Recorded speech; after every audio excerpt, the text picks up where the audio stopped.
Thanks for staying with us. The soybean checkoff remains on the lookout for soybean rust, and you should be too. Rust showed up first in June in a southern Texas soybean field. Rust has also been found on kudzu in several states. Last year, southern soybean farmers experienced significant yield loss from rust for the first time since the disease entered the United States. The soybean checkoff helps U.S. soybean farmers detect and manage rust in several different ways. Well, Asian soybean rust is a disease introduced to this country, which has been moving slowly but surely around the world. And it changes strains almost every country and every continent that it goes to. Soybean rust may eventually affect all soybean farmers. Every year it seems to grow a little more. Since it's blown onshore, every year it's gone a little farther north and started a little earlier. Other countries and other continents that have had it, it has devastated their soybean crop. The soybean checkoff works to fight rust in several different ways.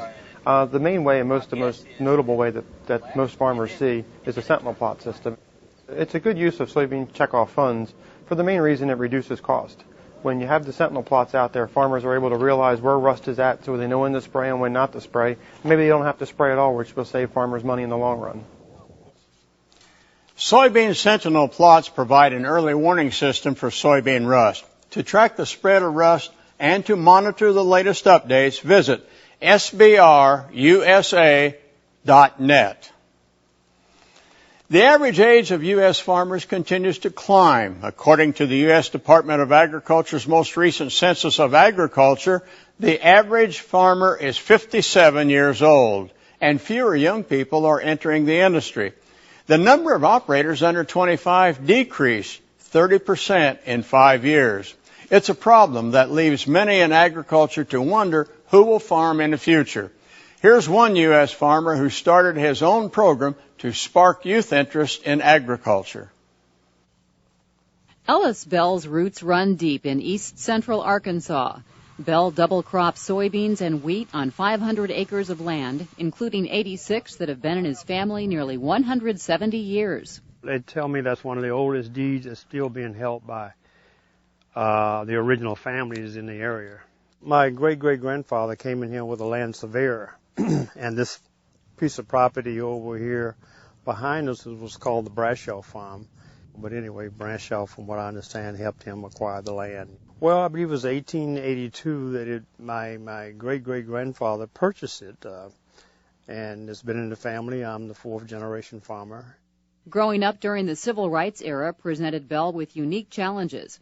Watching his father face discrimination as a sharecropper further enforced his desire to become self-sufficient.